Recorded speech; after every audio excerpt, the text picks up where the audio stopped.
اور جب آپ سجدے میں جانے لگتے تو سائڈ پہ بٹھا دیتے. یہ پیار اور محبت کا عالم تھا ایک بچی کے ساتھ. یہ حدیث بخاری میں بھی موجود ہے, مسلم میں بھی موجود ہے. تو جہاں پر یہ رسپیکٹ دی جائے, یہ محبت کا اظہار کیا جائے, وہاں اس نبی صلی اللہ علیہ وآلہ وسلم کے ماننے والوں کی طرف سے اس قسم کی ایکٹیویٹیز ہونا, یہ شرم کا ہی مقام ہے. مثلا بخاری اور مسلم دونوں میں حدیث ہے, حضرت اسامہ ابن زید کہتے ہیں کہ ایک جنگ کے دوران کافر سے لڑائی کرتے ہوئے جب کافر میری تلوار کے نیچے آیا تو اس نے موت کے ڈر سے اس وقت کلمہ پڑھ دیا, لیکن اس کے باوجود میں نے اسے قتل کر دیا. لیکن بعد میں مجھے اس چیز کا قلق تھا, میں گلٹ فیل کر رہا تھا دل میں کہ مجھ سے مسئلہ مس ہینڈل ہوا ہے, کلمہ تو اس نے پڑھ لیا تھا. کافی دن تک تو ان کی کشمکش جاری رہی اندر ہی اندر. پھر ایک دن ہمت کر کے حضور سے بھی عرض کر دی کہ اللہ کے نبی علیہ السلام, اس طرح ایک جنگ یا بیٹل فیلڈ میں ایک کافر سے جب میری لڑائی ہوئی, اب ظاہر ہے عین ممکن ہے کہ وہ کافر ان کو مار دیتا, تو جب وہ میری تلوار کے نیچے آیا تو ایسی کیٹاسٹرافک کنڈیشن میں ہم بھی وہی ڈیسیژن کرتے ہیں جو حضرت اسامہ نے کیا ہے. تو انہوں نے کہا یا رسول اللہ, اس نے کلمہ پڑھ دیا, میں نے اس کے باوجود اسے قتل کر دیا. تو آپ نے فرمایا جب اس نے کلمہ پڑھ لیا تھا تو اسامہ تو نے اسے کیوں قتل کیا؟ کہا یا رسول اللہ, اس نے ڈر کے کلمہ پڑھا تھا. تو آپ نے فرمایا کیا تو نے اس کا دل چیر لیا تھا؟ اسامہ تو کیا کرے گا جب قیامت والے دن وہ اللہ کے حضور کلمہ پڑھتا ہوا تیرے خلاف مقدمہ قائم کر دے گا. اسامہ تو کیا کرے گا, اسامہ تو کیا کرے گا, اسامہ تو کیا کرے گا. یہ جملہ آپ اتنی دفعہ ریپیٹ کرتے رہے کہ حضرت اسامہ کہتے ہیں کہ میں دل میں خواہش کرنا شروع ہو گیا, کاش آج سے پہلے میں کافر ہوتا, آج ہی کلمہ پڑھ کے مسلمان ہوتا, میرا یہ گناہ تو کم از کم دھل جاتا. اب فرماتے ہیں کہ ہم پہنچے, بابا جی کے کمرے میں گئے تو بابا جی موجود تھے, ہم جا کے بیٹھے تو بابا جی غائب ہو گئے. حضرت اسامہ سے جب نبی علیہ السلام نے یہ کہا کہ تو نے دل چیر لیا تھا, تو حضرت اسامہ کو چاہیے تھا کہ وہ کہتے کہ یا رسول اللہ, غوث, کتب, ابدال, عام پیر بھی اپنے مریدوں کے دل کے حال جانتے ہیں, اور میں تو بڑا اولو العزم صحابی ہوں, میں آپ کے لاڈلے منہ بولے بیٹے زید ابن حارثہ, جو واحد صحابی جس کا نام قرآن میں آیا سورۃ الاحزاب میں, اور کسی صحابی کا نام قرآن میں نہیں آیا, میں اس کا بیٹا ہوں. اور یا رسول اللہ, میں تو اتنا لاڈلا ہوں کہ صحیح بخاری میں حدیث ہے کہ نبی علیہ السلام اپنے گود میں زانوں میں ایک طرف حسن ابن علی کو بٹھاتے تھے, دوسری طرف اسامہ ابن زید کو. تھوڑی دیر گزری تو آئے, سلام کے بعد پہلے لفظ پتا ان کے کیا تھے, کہنے لگے ابن سکا, تو کیا کہتا تھا ایسا سوال کروں گا جواب نہیں آئے گا, میں تیرے اندر سے کفر کی بو دیکھ رہا ہوں. جب غوث, کتب, ابدال دلوں کے حال جان لیتے ہیں, علم الغیب جانتے ہیں, تو یا رسول اللہ میں بھی جان لیتا ہوں, کیوں نہیں, میں نے بھی دل چیر کے دیکھ لیا تھا کہ وہ اندر سے نہیں پڑھ رہا تھا. آپ کو ہم فارمولہ لکھ دیتے ہیں, وہ کہتے ہیں دل کو چھوڑ دیں, یہ انجینئرنگ کا ایک فارمولہ ہے ہمارے مشین ڈیزائن کا یا میکینکس آف مشینز کا. یہ آپ کے عالم صاحب صرف اسے ریسائٹ کر دیں کہ یہ لکھا کیا ہوا ہے. یہ نہیں ہم آپ سے پوچھ رہے کہ یہ کس چیز کا فارمولہ ہے, اور نہ یہ پوچھ رہے ہیں کہ اس کا مطلب کیا ہے, صرف اسے دیکھ کے پڑھ کے بتا دیں کہ لکھا کیا ہوا ہے. اللہ کے فضل سے کوئی دنیا کا کوئی بڑے سے بڑا بزرگ بھی اس فارمولے کو پڑھ نہیں سکتا. تو سمجھانا کہاں سے, دل کا حال جاننا, سب کہانی ہے اس طرح, کوئی بھی نہیں کسی کا دل کا حال جانتا. کفر کی بو دیکھ رہا ہوں, تو رب کے بندے سے دشمنی کرتا ہے. اور فرمانے لگے وہ ابو عبداللہ, تو کہتا تھا کہ میں دیکھوں گا وہ کیا جواب دیتے ہیں. فرمایا تو کافر تو نہیں ہوگا پر دنیا دار ضرور ہو جائے گا. کہتا پھر بابا جی نے رخ پھیرا غوث پاک کی طرف اور کہنے لگے عبد القادر, تو کہتا تھا میں رب کے بندے کا دیدار کرنے جا رہا ہوں. فرمایا جا, میں تجھے دعا دیتا ہوں, جب تک تیرا قدم نہیں لگے گا اللہ کسی کو ولایت عطا نہیں کرے گا. جا, میں تجھے دعا دیتا ہوں, جب تک تیرا قدم نہیں لگے گا رب کسی کو ولایت. اگر کوئی شخص یہ دعویٰ کرتا ہے نا کہ کوئی شخص کسی کے دل کا حال جان لیتا ہے, تو سر پھر گورا اس طریقے سے انالیسس نہیں کرتا. گورا نے تو سب کچھ فیل کر چڑھا ہے, کیونکہ وہ لاجک کے اوپر کھڑا ہوا ہے نا. تو 100 بندے بٹھائے جائیں گے جن کا یہ یقین ہو کہ کسی کا دل کا حال اللہ کے سوا کوئی نہیں جانتا, اور پھر بابے نو کہا ہاں جی بھائی ادھر شروع ہونا ذرا, ایدے دلچ کیا ایدے دلچ کیا, سارے نو میں ایک لادہ فارمولہ لکھ کے دیاں گا اور دل سوچ کے رکھن گے. وہ پھر یہ نہیں انہیں کہنا کہ انہیں دلی فارمولا سوچا ہے، نہ نہ نہ، یہ دسنا کیڑا فارمولا، انہوں پڑھ کے تے بلیک بورڈ تے لکھ کے سمجھانا ہے، وہ تے جناب لکھے ہوئے نہیں پڑھ سکتے، چھوڑ دو انہوں دی کیا حالت ہے۔ چونکہ آپ کو پتا ہے تصوف کے ہاں کیسی کیسی چیزیں پائی، ہمارے آپ لاہور شہر میں ایک مزار ہے مادو لال حسین، جی وہ کہتے ہیں مادو لال ایک لڑکا تھا ہندو، اور حسین جو ہے وہ ایک مسلمان بزرگ تھے، وہ اس لڑکے پر عاشق ہو گئے تھے، اور وہ عشق مشوقی انہوں نے وہ یعنی دو مردوں کی آپس میں چلائی ہے، ایک ہندو کی اور ایک مسلمان کی، اور کہتے ہیں وہ آج بھی وہ میلہ چراغاں ہوتا ہے ان کے نام کے اوپر، اور وہ کہتے ہیں کہ جی وہ چونکہ ان کے درمیان ایک عشق محبت کا رشتہ تھا تو وہ ان کا نام جو ہے اکٹھا بن گیا، اور اس میں مادو لال کا نام پہلے بولا جاتا ہے اور حسین کا۔ بابا صاحب نا 3 سال مرید کے ہاں چلے گئے، 3 سال ہانسا میں آپ نے قیام فرمایا، 3 سال۔ والدہ تو ان کی جلدی انتقال کر گئی، لیکن بابا صاحب وہیں رہ گئے تھے۔ وہ حضرت جمال الدین بڑے خوبصورت تھے، بڑے پیارے تھے، ویسے بھی ادائیں بڑی اچھی تھی ان کی، عالم فاضل تھی۔ حضرت خواجہ بہاؤالدین زکریا ملتانی ایک دفعہ پاک پتن آئے بابا فرید صاحب کو ملنے، تو انہیں جمال الدین آنسوی پسند آ گئے۔ اس قسم کے واقعات پھر آپ ظاہر ہے کہ اس قسم، اور آج تک آپ ٹی وی پہ آپ دیکھ لیں خبریں آتی رہتی ہیں آئے دن، کبھی کوئی پیر جو ہے وہ کسی لڑکی کو لے کے بھاگ جاتا ہے، کبھی کوئی اس طرح کے معاملات۔ اب یہ ساری کی ساری چیزوں کو انہوں نے جسٹیفائی کرنے کے لیے، ظاہر ہے مسلمانوں کو یہ سمجھانے کے لیے کہ بھئی یہ بھی کوئی ایک تصوف کا ایسا رنگ ہوتا ہے جس میں انسان جو ہے کوئی لڑکا لڑکی، کوئی مرد کسی مرد کے اوپر عاشق ہو جاتا ہے، یا کوئی مرد کسی غیر محرم عورت پہ عاشق ہو جاتا ہے، تو وہ کہتے ہیں یہ عشق مجازی یا عشق حقیقی، وہ کہتے ہیں بھئی عشق حقیقی تک پہنچنے کے لیے عشق مجازی کی ضرورت ہے۔ اب یہ ساری کی ساری جو انہوں نے یہ جعلی چیزیں تھیں، ان کو جسٹیفائی کرنے کے لیے ان واقعات کا سہارا لیا۔ انہوں نے ملتان جا کے بابا فرید کو خط لکھا کہ میرے سارے مرید اور خلفاء لے لے پر اپنا جمال الدین مجھے دے دے۔ تو بابا صاحب نے جواب میں ایک کی جملہ کا اور بڑا شاندار کہا، کہنے لگے بہاؤالدین حد کرتے ہو، کبھی کسی نے اپنا جمال بھی کسی کو دیا ہے؟ یہ تو میرا جمال ہے، یہ بھی کبھی کسی نے کسی کو دیا ہے؟ اللہ اکبر۔ انہوں نے نا کوئی روحانی کشش ڈالی حضرت جمال الدین آنسوی کے دل پہ۔ تو بابا صاحب اسباق پڑھا رہے تھے شاگردوں کو، تو حضرت جمال الدین آنسوی آ گئے، آ کے کہنے لگے حضور میں نے ملتان جانا ہے۔ بہرحال جب اس بڑے لیول کی تبدیلی جس ریلیجن نے لائی ہو تو اس کے دشمن بھی اسی بڑے لیول پہ ہوں گے۔ انہی دشمنوں نے پھر جھوٹی اور جعلی روایات گھڑنی شروع کر دی پروفٹ صلی اللہ علیہ وآلہ وسلم کی پرسنالٹی کو ملائم کرنے کے لیے۔ بابا صاحب نے فرمایا کوئی کام ہے، کوئی مجبوری ہے، کوئی رشتہ داری ہے۔ سمجھ گئے بابا فرید صاحب کے معاملہ پیچھے سے گڑبڑ ہو گیا، کیا مسئلہ ہے؟ کہنے لگے حضور میں نے حضرت بہاؤالدین زکریا سے ملنا ہے۔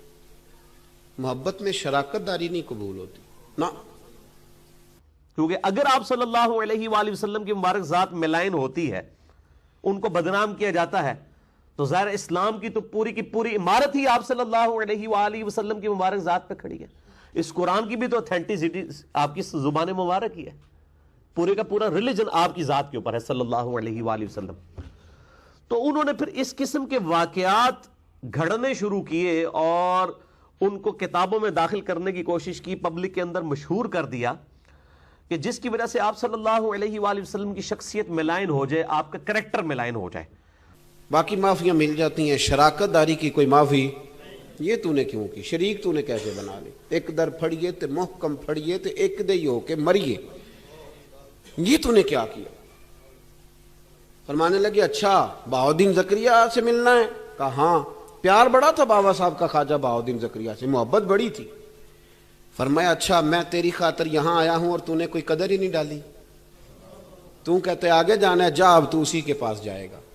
حضرت جمال الدین آنسوی کہتے ہیں میں نکل آیا پر سینے کا نور سارا رخصت ہو گیا، نہ میں ملتان جا سکا اور نہ میں بابا صاحب کا رہ سکا۔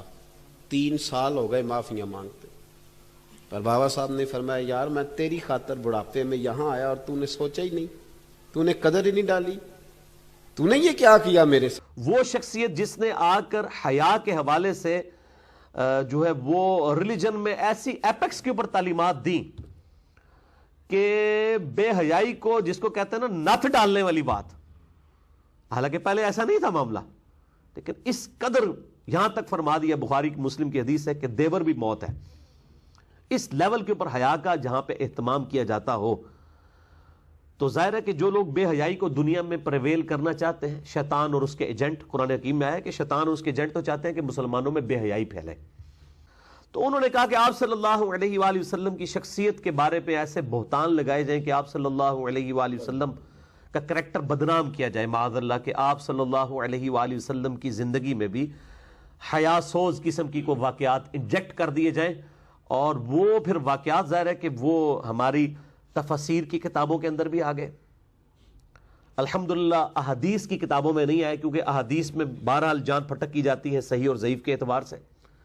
تفسیر کی کتابوں کے اندر، تاریخ تبری کے اندر، تفسیر تبری کے اندر اس طرح کے واقعات آئے، اور پھر اس قسم کے واقعات تصوف کی کتابوں کے اندر بھی، خصوصاً کشف المحجوب کے حوالے سے میرے کہ یہ کلپس بھی ریکارڈڈ ہیں اور میں نے لیکچر بھی ریکارڈ کروایا ہے، اس کتاب کے اندر بھی صحب اور سکر کی بحث میں اس طرح کے واقعات، سیدنا زید ابن حارثہ کی بیوی کے ساتھ نعوذ باللہ من ذالک ایک جھوٹا سکینڈل گھڑا گیا کہ آپ صلی اللہ علیہ وآلہ وسلم کو نعوذ باللہ ان کی ایک دفعہ نگاہ جو ہے وہ زید ابن حارثہ کی بیوی پہ پڑ گئی، تو آپ کے دل میں ان کے لیے جو ہے وہ کوئی ایسے جذبات پیدا ہوئے، تو اللہ تعالیٰ نے ان جذبات کی قدر کرتے ہوئے، اب دیکھیں نا کیسی، جس کو کہتے ہیں نا کہ وہ میٹھی پوڑی کے اندر اتنے گستاخانہ واقعہ انجیکٹ کیا کہ جی وہ تو اللہ نے تو اپنے نبی کی قدر کی ہے، جی اس میں کون سا گستاخانہ واقعہ ہے. لیکن آپ دیکھیں کتنے غیر محسوس طریقے سے گستاخی انجیکٹ کر دی کہ نبی کی چونکہ نگاہ پڑ گئی تو نبی صلی اللہ علیہ وآلہ وسلم، حالانکہ یہ نہیں پتا کہ نبی صلی اللہ علیہ وآلہ وسلم کی جس نبی کی تعلیم ہے کہ اگر نگاہ پڑے تو ہٹا لو، اور صحیح مسلم میں حدیث ہے اگر کسی غیر عورت پر نگاہ پڑے تو اپنی بیوی کے پاس جاؤ، اس کے پاس بھی وہی کچھ ہے جو اس کے پاس ہے، جو نبی یہ تعلیم دے رہا ہے اور پریکٹیکلی کر کے بھی دکھا رہے ہیں. انہوں نے یہ معاملات کرنے تھے. جذب و مستی کی اسی کیفیت میں ایک روز ایک کاروباری اور معزز ہندو گھرانے کے مادھو کو کیا دیکھا، سالوں اس کے گھر کے چکر لگاتے رہے اور اس وقت تک وہاں سے نہ ہٹے جب تک مادھو کو اپنا جانشین نہ بنا لیا. اور جو صاحب کا کنسیپٹ پایا جاتا ہے اس کے حوالے سے انہوں نے وہ تورات جو ٹیمپرڈ فارم میں ہے اس کے اندر ایک واقعہ سیدنا داؤد علیہ السلام کے بارے میں بھی آتا ہے کہ وہ ان کی نگاہ ایک دفعہ اپنے صحابی اوریا کی بیوی پہ پڑ گئی جو چھت کے اوپر نہا رہی تھی نعوذ باللہ، تو انہوں نے اوریا کو جو ہے وہ آگے جنگ میں بھیج کے قتل کروا کے تو بعد میں اس کی بیوی کے ساتھ خود شادی کر لی نعوذ باللہ. اس سے تصوف کے ہاں صحف ثابت کیا گیا کہ بھول چوک، اور سکر کہتے ہیں وہ بھول چوک نہیں ہے، وہ تو بندہ اپنی ہوش میں ہی نہیں ہوتا. تو نعوذ باللہ نبی علیہ السلام بھی اپنی ہوش میں دی، انہوں نے جان بوجھ کے نہیں دیکھا بلکہ آپ نعوذ باللہ ہوش میں ہی نہیں تھے. حالانکہ قرآن تو کیا کہہ رہا ہے، ما ضل صاحبکم وما غوا، تمہارے نبی نہ کبھی بہکے ہیں نہ کبھی بہرا چلے ہیں. مادھو ان کا ہم نوا اور ہم سفر بنا تو اللہ کے اس ولی نے اس سے وعدہ کر لیا، پہلے نام مادھو کا ہوگا پھر لال حسین. اور ایسا ہی ہوا، تبھی تو بشر دو اور نام ایک ہے، مادھو لال حسین. دوستوں کے ساتھ سیر کر رہے تھے، دیکھا کہ یکا یک ایک گھوڑا سامنے آیا، اس کا ایک بیٹا بہت خوبصورت نوجوان بیٹھا ہوا ہے. ان دوستوں سے پوچھا یہ کون ہے؟ انہوں نے کہا یہ ہندو برہمنوں کے ایک بیٹے ہیں، ان کا نام مادھو ہے. جب سرکار نے ان کی طرف غور سے دیکھا تو ان کے چہرے سے سوئیں نکل رہی تھی. پوچھا یہ کہاں سے رہتے ہیں؟ کہنا کہ یہ شدرے میں رہتے ہیں اور ہندو برہمنوں کی جو اونچی ذات ہے ان کے بیٹے ہیں. کچھ دنوں کے بعد آپ نے اپنا مسجد چھوڑا اور شدرے میں چلے گئے. شدرے میں جا کے سرکار مادھو کے مکان کے چکر لگانے شروع کر دیے. کچھ عرصے کے بعد مادھو سرکار آپ کے پاس آنے شروع ہو گئے. کچھ عرصہ آپ کے پاس رہے، لیکن اتنی محبت پیدا ہو گئی کہ مادھو سرکار جو ہے نا وہ بہت زیادہ آپ کے پاس آنے شروع ہو گئے. وَمَا يَنْطِقُ عَنِ الْهَوَىٰ، وہ اپنی خواہش نفس سے کچھ نہیں کہتے. ان ہوا الا وحی یوحیٰ، وہ تو وہی کہتے ہیں جو اللہ ان کو وحی کرتا ہے. اور بخاری و مسلم کی حدیث کہ نبی علیہ السلام میں کنواری لڑکیوں، پردہ نشین لڑکیوں سے زیادہ شرم و حیا تھی. آپ صلی اللہ علیہ وآلہ وسلم اتنے شرم و حیا والے تھے، یہ معاملات آپ کے ساتھ ہو نہیں سکتے. ایون حدیث کی کتابوں میں بھی کئی جعلی واقعات آ گئے، لیکن شکر ہے صحیح اور ضعیف کے فرق نے جو محدثین اسماء و رجال کا علم ڈیولپ کیا ہے اس کی برکت سے اکھاڑ کے وہ پرے پھینک دیے گئے. مادھو لال یہ کہا جاتا ہے کہ برہمن زادہ تھا، اور یہ شادرہ کے رہنے والے تھے. یعنی شادرہ سے مطلب ہے کہ راوی کے اس پار. تو شاہ حسین کو ان سے تھوڑا محبت اور پیار پیدا ہوا، اور پھر ان کی جو دوستی تھی وہ ایک ایسے رشتے میں تبدیل ہو گئی کہ ان کو ایک ہی شخصیت لوگوں کے امیجنیشن نے، لوگوں کے تخیل نے ان کو ایک ہی شخصیت بنا دیا۔ شاہ حسین راوی کے پار جاتے تھے اور وہاں پہ اپنی مستی میں گم رہتے تھے۔ اسی دوران ان کی نظر مادھو پر پڑی۔ مادھو اس وقت شادی شدہ تھا، تو جب مادھو پہ نظر پڑی تو وہ پتہ نہیں کون سا لمحہ تھا جس نے انہیں اس طرح سے اپنے اندر جذب کر لیا کہ اب وہ مادھو پہ فدا ہو گئے۔ اور پھر جی وہ دل میں گھر کر گئی ان کی محبت، نعوذ باللہ من ذالک۔ تو اللہ نے اپنے نبی کا ریکارڈ کیا۔ اب دیکھیں آپ، اللہ تعالیٰ کے بارے میں بھی حیا سوز واقعہ بیان کر دیا کہ اللہ تعالیٰ بھی نعوذ باللہ اس قسم کی بے حیائی کو کوئی نعوذ باللہ پروموٹ کرتا ہے، تو وہ ان کے دل میں گھر کر گئی۔ تو اللہ تعالیٰ نے پھر وہ زید ابن حارثہ کے دل میں نفرت ڈال دی سیدہ زینب کی، اللہ نے ڈال دی۔ حالانکہ میں نے بتایا کہ وہ تو ہاشمی اور غلام زادہ، وہ والا فرق تو آج بھی موجود ہے، آپ دیکھ لیں۔ وہ سٹیٹس کف بھی ایک ہی نہیں تھا، وہ یہ وجوہات تھی، تو وہ اس کی وجہ سے ان پہ حرام ہو گئی، تو انہوں نے طلاق دی، بعد میں شادی کر دی۔ اور پھر اس کے بعد انہوں نے کہا کہ جو اسی حوالے سے جو تصوف کے ہاں جو ہے سکر کا ایک کانسیپٹ پایا جاتا ہے، وہ بھی اسی کیٹیگری کے اندر فال کرتا ہے۔ اور یہ تو شکر الحمدللہ کسی حدیث کی کتاب میں بھی واقعہ نہیں آیا، یہ تفسیر تبری کے اندر آیا۔